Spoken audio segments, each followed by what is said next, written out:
अस्सलाम वालेकुम। ईरान में हालात अब नॉर्मल होना शुरू हो गए हैं। अमेरिका को भी अब होश के नाखून आए हैं कि इस तरह से ईरान पर हमला करना बहुत मुफीद नहीं होगा, क्योंकि आस पास के ममालिक ने भी हरी झंडी दिखा दी है। सऊदी अरब ने, कतर ने, ओमान ने तो कहा है कि अगर आप ईरान पर हमला करेंगे तो ये बहुत अच्छा शगुन नहीं होगा। सऊदी अरब ने तो खास तौर पर बिल्कुल साफ साफ कह दिया है कि हम आपको अपने अड्डे और फिजाई हदूद इस्तेमाल करने की इजाज़त नहीं देंगे। ऐसे में डोनाल्ड ट्रंप को भी अब लग रहा है कि जैसे ईरान में हालात अब नॉर्मल हो रहे हैं और वहाँ पर जो फांसियाँ देने का उन्हें खौफ था, यानी उन्हें बहुत खौफ सताया जा रहा था कि वहाँ की आवाम को कहीं ईरानी हुकूमत फांसियाँ न दे दे, तो वो अब खदशा भी उनका काफ़ी हद तक कम हो चुका है और अब वो कहने लगे हैं कि अब ईरान से हमें अच्छी खबरें आना शुरू हो गई हैं, तो मुमकिन है कि हम इंतज़ार करें और ईरान के रद्द अमल का जायज़ा लेते रहें। अगर ईरान के हवाले से हमें कोई शुकूक व शुबहात पैदा होंगे तो फिर हम हमला भी कर सकते हैं। ये वो सारी सूरत हाल जो इस वक्त लेटेस्ट है ईरान की और अमेरिका की कशीदा सूरत हाल के अंदर। ये लेटेस्ट डेवलपमेंट है जो हम आपसे शेयर कर रहे हैं।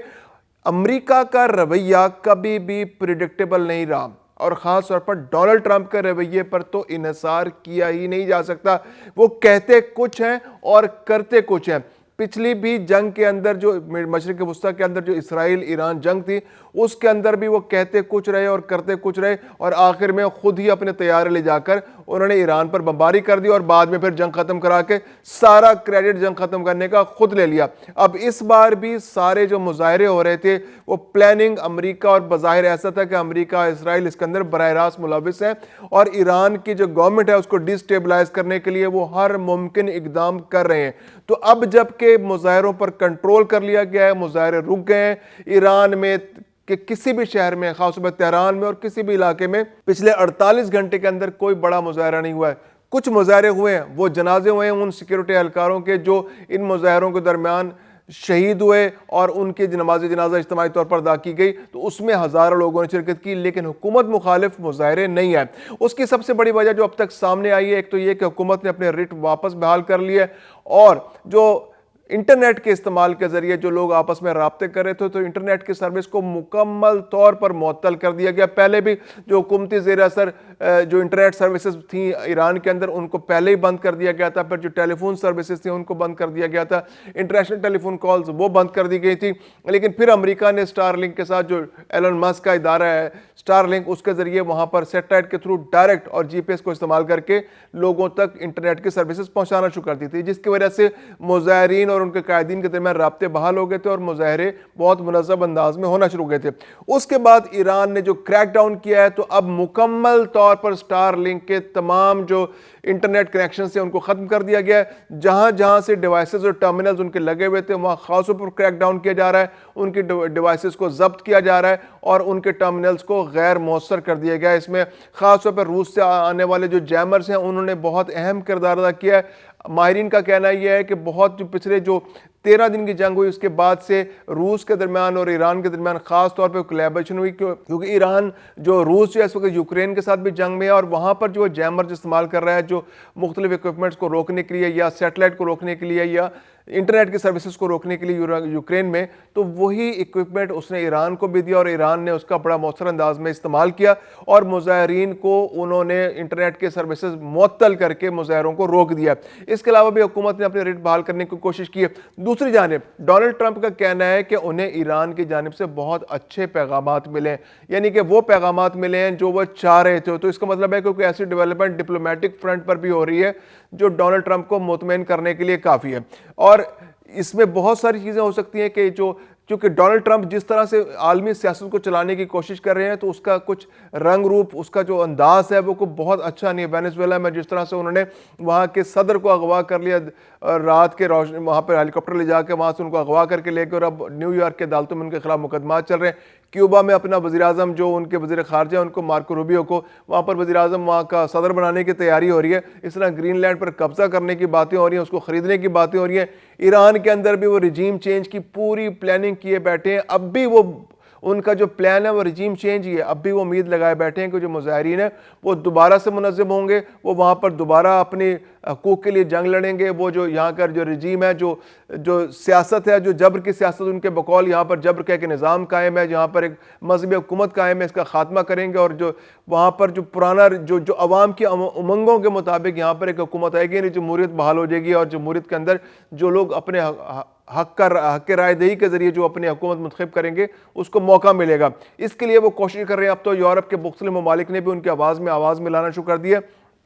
لیکن جس چیز کی وہ توقع کر رہے تھے کہ جو آس پاس کے پڑوسی عرب ممالک ہیں, جو ایران کے ساتھ جن کی سرحدیں ملتی ہیں, یہ جو ایران کے پڑوس میں موجود ہیں, جو گلف ممالک ہیں, یہ جو مشرق وسطیٰ کے ممالک ہیں, ان کی جانب سے امریکہ کے جو مشترکہ پارٹنر ہیں, جو ان کے ساتھ ان کی طرف سے ان کو سپورٹ ملے گی, تو وہ سپورٹ امریکہ کو نہیں مل سکی. خاص طور پر ان کو سعودی عرب سے توقع تھی کہ سعودی عرب جو ہے وہ ایران سے بہت عرصے سے کنفرنٹریشن میں ہے, اور پچھلے 45 سال سے تو اسپیشل ایک خاص کنفرنٹریشن ہے جب سے وہاں پر ایران کے اندر انقلاب آیا, اس کے بعد نئی حکومت بنی. تو وہ تعاون امریکہ جو سوچ رہا تھا وہ اس کو نہیں مل سکا سعودی عرب سے. اور سعودی عرب نے تو یہاں تک کہہ دیا کہ اگر آپ یہ جنگ کریں گے تو ہم آپ کو اپنی فضائی حدود استعمال نہیں کرنے دیں گے. اس کے علاوہ جو قطر ہے اور عمان ہے, انہوں نے بھی سعودی عرب کے ساتھ مل کر لابنگ کی, امریکہ جا کر ڈونلڈ ٹرمپ کو انفلوئنس کرنے کی کوشش کی کہ وہ اس جنگ میں نہ جائیں, کیونکہ اس جنگ کے آنے سے آئل مارکیٹ بالکل کریش کر جائے گی, قیمتوں کا کچھ پتہ نہیں ہوگا, پھر پیٹرول کا مسئلہ بہت سیریس بن جائے گا. ایران جو ہے بہت بڑا آئل کا سپلائر ہے, اور اس علاقے میں اگر جنگ شروع ہو گئی اس خطے میں, اور ایک بڑی جنگ شروع ہو گئی, تو پھر آئل کا کرائسس جو ہے وہ کسی قابو میں نہیں آئے گا, اور قیمتیں اتنی زیادہ بڑھ جائیں گی کہ پھر دنیا جو ہے اس کو خرید بھی نہیں پائے گی, اور کاسٹ آف پروڈکشن ہر چیز کی بڑھ جائے گی, کاسٹ آف ٹرانسپورٹیشن بڑھ جائے گی, اور ڈیمانڈ اینڈ سپلائی کا بہت سیریس مسئلہ پیدا ہو جائے گا, اور اس سے دنیا کے ساتھ ساتھ امریکہ خود بھی متاثر ہوگا. تو امریکہ کے لیے بھی بات کنسرننگ ہے, ان کے لیے بھی خدشات اور تحفظات ان کے تھے کہ اگر جنگ ہوتی ہے. اب جو آپشنز بچتے ہیں وہ یہی ہے کہ امریکہ جو ہے وہ رجیم چینج کے لیے اپنے کوششیں کرتا رہے گا, وہاں پر جو سیاسی قوتیں ہیں, جو وہاں پہ مظاہرین کے پیچھے جو فورسز ہیں, ان کو سپورٹ کرتا رہے گا, مالی طور پر سپورٹ کرتا رہے گا, ان کو ٹیکنیکل اسسٹنس دیتا رہے گا, ان کو نیریٹو بلڈنگ میں ان کی مدد کرتا رہے گا. پھر اس کے علاوہ جو نیٹو ممالک ہیں ان میں سے بہت سو نے, جرمنی نے, فرانس نے, برطانیہ نے بھی امریکہ کے ساتھ تعاون شروع کر دیا, اس کے آواز ملانی شروع کر دی, اور بہت ساری آوازیں یورپ سے آنے لگی اور انسانی حقوق کی بھی آوازیں آنے لگی. اس کے علاوہ ایمنسٹی انٹرنیشنل نے بھی بڑی رپورٹ جاری کیا, اور اس کے اندر جو پچھلے دنوں مظاہرین کی اموات ہوئیں اس پہ خدشات کا اظہار کیا, تحفظات کا اظہار کیا, اور یہ توقع ظاہر کی کہ آنے والے دنوں میں مظاہرے جب ختم ہو گئے تو یہاں پر صورتحال نارمل ہوگی. لیکن انہوں نے جو ایران کی موجودہ حکومت ہے, جو موجودہ رجیم ہے, اس پر شدید تحفظات کا اظہار کیا اور تنقید کیا کہ ان کی وجہ سے بہت سارے لوگوں کی قیمتی جانیں ضائع ہو گئی, اور اگر مظاہرے پرامن رہتے اور وہاں پر ان پر فائرنگ نہ کی جاتی تو بہت ساری قیمتی جانیں ضائع ہونے سے بچائی جا سکتی تھی. تو اس کے علاوہ جو مختلف عالمی ادارے ہیں ان کی جانب سے بھی کنسرن ظاہر کیا جا رہا ہے کہ یہ ایران کی جو گورنمنٹ ہے وہ مظاہرین پر مظالم کر رہی ہے. تو اب رضا پہلوی کا جہاں تک تعلق ہے, تو وہ رضا پہلوی صاحب جو ہے ان کو عمومی رویہ تو یہ تاثر تو یہی ہے کہ امریکہ ان کی مدد کر رہا ہے. لیکن ڈونلڈ ٹرمپ نے آج اپنے بیان میں کہہ دیا جی کہ ہم تو ان کی مدد نہیں کر رہے, تو یہ تاثر غلط ہے کہ ہم ان کو وہاں پر لانا چاہ رہے ہیں. ہم تو وہاں پر عوام کی مدد کرنا چاہتے ہیں, عوام جو چاہتے ہیں ہم تو اس کے ساتھ ہیں. اور جس طرح سے صورتحال ہے آنے والے دنوں میں یہ بہت زیادہ جو مغربی قوتیں ہیں ان کا تو اب بھی یہ خیال ہے, اور اسرائیل کے جو وہاں پر ذرائع ان کا تو اب بھی یہ کہنا ہے کہ ڈونلڈ ٹرمپ جو ہے وہ اب بھی بہت مؤثر انداز میں جنگ کی پلاننگ کر رہے ہیں. اگلے 24 گھنٹے بہت خطرناک ہو سکتے ہیں. اگلے 24 گھنٹے میں ڈونلڈ ٹرمپ اب ایک طرف تو انہوں نے بالکل تاثر دیا ہے کہ وہ اب جنگ سے پیچھے ہٹ رہے ہیں اور ایران کے مثبت رد عمل کا انتظار کر رہے ہیں. جو خواہشات انہوں نے ایران کے سامنے رکھی ہوں گی ڈپلومیٹک فرنٹ سے, اگر اس پہ ان کو کوئی مثبت جواب ملتا ہے تو وہ یقیناً جنگ سے بچا جا سکتا ہے. لیکن اگر ان کی خواہشات سے ہٹ کر ایران کو کوئی جواب آیا تو اگلے 24 گھنٹے بہت اہم ہیں, اس میں کوئی بڑی بری خبر بھی آ سکتی ہے.